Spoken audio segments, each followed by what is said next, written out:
आज के वीडियो में तांत्रिक बाधा को समाप्त करने के लिए मैं आपको 3 उपाय बताने वाला हूं।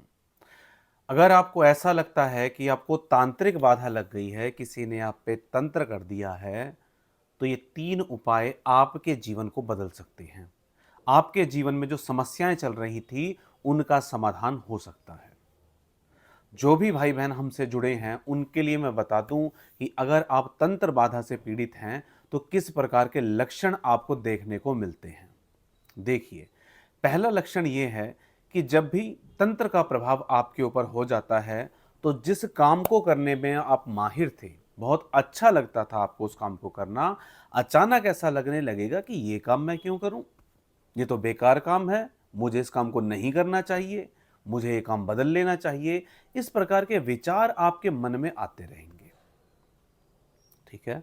दूसरा लक्षण यह है कि आपको अपने घर से या अपने आसपास से कोई ऐसी दुर्गंध आती रहेगी जो नहीं आनी चाहिए और जो बाकी लोगों को दुर्गंध नहीं आती, जैसे सिगरेट की, जैसे कि नाले की, सेप्टिक टैंक की, मतलब गंदी बदबू आपको आती रहेगी।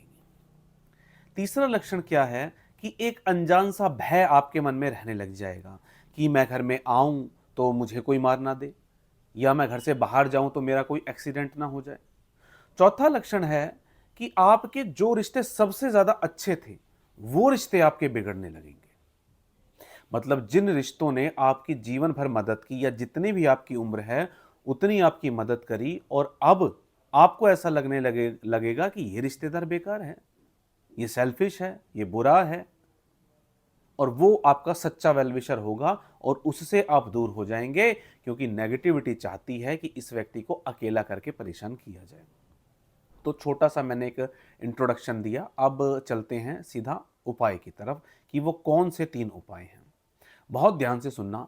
जो मैं पहला उपाय देने वाला हूं, जो भी भाई बहन मेरे पास अपॉइंटमेंट बुक करते हैं उनको मैं ये उपाय बताता हूं, इसको ध्यान से सुनिए। इसमें आपको 3 चीजें लेनी है, लौंग, इलायची और किशमिश। 3 चीजें मैंने इसलिए बता दी क्योंकि बहुत से भाई बहन ये बोलते हैं कि लौंग वो नहीं खा सकते, ये लौंग उन्हें दिक्कत देती है। तो मैंने इस उनके लिए इलायची और किशमिश भी बता दी। बाकी तीनों चीज़ें ले सकते हैं, कोई बुराई नहीं है। अब आपने तीनों चीज़ें ले ली, अब आपको क्या करना है, अगर आपको कोई मंत्र मिला हुआ है, जैसे जब भी आप हमारे यहाँ अपॉइंटमेंट बुक करते हैं तो मैं एक मंत्र बताता हूँ उस व्यक्ति को देखकर। नहीं तो आप अपनी मर्जी से कोई मंत्र जाप करते हैं, अपने इष्ट का कोई मंत्र जाप करते हैं, या कोई भी मंत्र जब आप बहुत पुराने समय से करते आ रहे हैं, तो रोज सुबह 15 मिनट, कम से कम 15 मिनट सुबह और 15 मिनट शाम को आपको उस मंत्र का जाप करना है। और ये जो मैंने 3 सामान बताए इनको थोड़ा थोड़ा ले लेना। जैसे लौंग है, लौंग ले लेना आप 10 या 20 ग्राम, इलायची ले लेना 20 या 30 रुपए की, और किशमिश ले लेना 20 या 30 रुपए की। इसे एक कांच वाले बर्तन में ढक्कन लगा के या प्लास्टिक वाले बर्तन में ढक्कन लगा के रख लेना।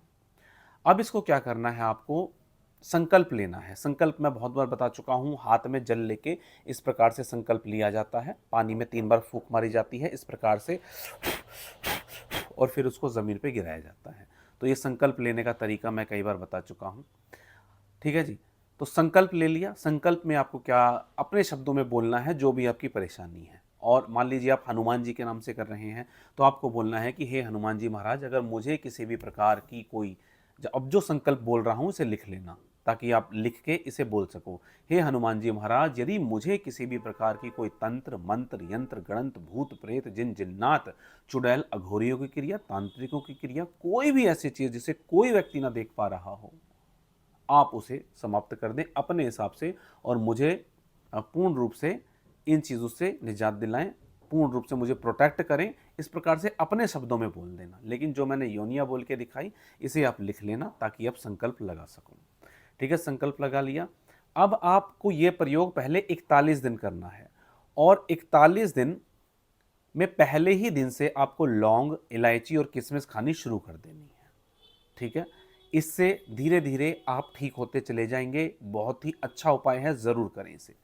दूसरा उपाय ये है, मान लीजिए आप कहीं गए, मान लीजिए किसी धाम पर गए, किसी पंडित जी के पास गए, किसी तांत्रिक के पास गए, कहीं भी गए, और उनके माध्यम से अगर आपको कोई चीज़ मिली है, जैसे कोई राख मिली है चाटने के लिए, घर में कुछ टांगने के लिए मिला है, या कोई भी ऐसी चीज़ मिली है जो तंत्र से संबंधित है। अब जब आप उसे लाए तो आपके घर में परेशानी ठीक होने की बजाय बढ़नी शुरू हो गई। यानी कि आपने मान लीजिए 1-2 महीने में तो हो सकता है परेशानी बढ़ गई हो, लेकिन 6 महीने, साल भर हो गए और परेशानी जिस की तस बनी हुई है, उस व्यक्ति से आपको दोबारा कॉन्टैक्ट भी नहीं हो पा रहा है। इसका मतलब ये है कि हो सकता है उसमें कोई नेगेटिव चीज़ हो, आप उसे तत्काल प्रभाव से हटा दीजिए। क्योंकि अगर कोई चीज़ 6 महीने, साल भर में भी प्रभाव नहीं कर रही, तो उसे हटा देना बेहतर है। और इसके लिए किसी को दोष देना नहीं है, आप बस उसे हटा दीजिए और फिर से अपने मंत्र जाप में लग जाइए। ठीक है? तीसरा और अंतिम उपाय बताने से पहले मैं बता दूं कि हमारे यहाँ ललित ज्योतिष समाधान पर फिर से तंत्र बाधा निवारण हवन किया जाने लगा है। जो भी भाई बहन हवन करवाना चाहते हैं करवा सकते हैं। हर अमावस्या और पूर्णिमा पर यह हवन किया जाता है। प्रत्येक रविवार को भी हमारे यहाँ हवन किया जाता है। आपकी प्रोटेक्शन के लिए हमारे यहाँ पंचमुखी हनुमान कवच, महाकाली रक्षा कवच, अभिमंत्रित धूनी और घर में टांगने के लिए एक घर रक्षा पोटली बनाई जाती है। जो भी भाई बहन इसे लेना चाहते हैं स्क्रीन पर दिए गए नंबर पर व्हाट्सएप करके इसे ले सकते हैं। इन सभी सामान को मैं हवन के द्वारा और बहुत शक्तिशाली मंत्रों के द्वारा सिद्ध करता हूं व्यक्ति विशेष के नाम से। ठीक है, चलिए तो अब हम अंतिम उपाय की तरफ चलते हैं कि अंतिम उपाय में आपको क्या करना है। अंतिम उपाय जो है वो ये है कि आप किसी पवित्र नदी में ज़रूर स्नान करें। किसी जैसे गंगा नदी है या आपके घर से जो भी नदी पास पड़ती है, पवित्र नदी है, और जहाँ भी बहता हुआ जल हो। ठीक है, बहता हुआ जल का मतलब ये हो कि झील जहाँ रुका हुआ जल हो उसमें किसी तालाब वगैरह में स्नान नहीं करना। और वहाँ पे आपको स्नान करना है 5 अमावस्या, लगातार 5 अमावस्या आप ये स्नान कर लेना। और उस स्नान को करते समय अपने इष्ट से ये प्रार्थना करना कि यदि मुझे या आपके परिवार का कोई व्यक्ति जाता है उसका नाम लेके, जैसे मैं एक व्यक्ति का बता देता हूँ, बाकी अपने आप कर लेना। मुझे किसी भी प्रकार की कोई नकारात्मकता लगी हो, मेरा ऑरा मलिन हो गया हो, कोई गंदी मैली कुचैली नेगेटिव चीज़ मेरे साथ लगी हो, वो इसी स्नान के साथ समाप्त हो जाए। इसके अलावा आपको क्या बोलना है, मैं ये प्रार्थना करता हूँ कि यदि मेरे कुल देवी देवता को, पितरों को किसी प्रकार का कोई बंधन लग गया हो तो वो इसी स्नान के साथ समाप्त हो। अपने पूर्वजों को आमंत्रित करें इस स्नान के लिए और ये प्रार्थना करें कि यदि आपको कोई मलिनता लगी हो तो वो दूर हो जाए। इन्हें अपने शब्दों में बोलना है, लेकिन अपने इष्ट को बीच में रख के बोलना है। क्यों इष्ट को बीच में रखेंगे? ताकि आपको कोई डायरेक्ट परेशानी ना हो। वहाँ पे स्नान करें, कुछ दान पुण्य का काम कर सकते हैं तो ज़रूर करें। सर के ऊपर से एक नारियल एंटी क्लॉकवाइज 7 बार उतार कर वहीं फोड़ दें और फिर उसको बहा दें। ठीक है? और जो भी वहाँ पे विधिवत थोड़ी बहुत पूजा होती है वो ज़रूर कर लें। किसी से लड़ेंगे नहीं, किसी भी धार्मिक स्थान पे जाएंगे तो। ठीक है, कोई लाइन लगती है वहाँ पे तो भंग नहीं करेंगे उस नियम को, और शांति पूर्वक पूजा करके वहाँ से वापस आ जाएंगे। ये मैंने 3 प्रयोग आपको ऐसे बताए हैं, इन्हें आप कर लीजिए। निश्चित तौर पर आपको तांत्रिक बाधा से छुटकारा मिलेगा। हमारे यहाँ ऑनलाइन नेगेटिव एनर्जी की चेकिंग लगातार की जाती है। जो भी भाई बहन करवाना चाहते हैं करवा सकते हैं। चलिए, आशा करता हूँ कि इस वीडियो से ज़रूर आपको लाभ मिलेगा। मिलेंगे अपने इसी प्रकार के अगले वीडियो में, तब तक के लिए जय श्री राम।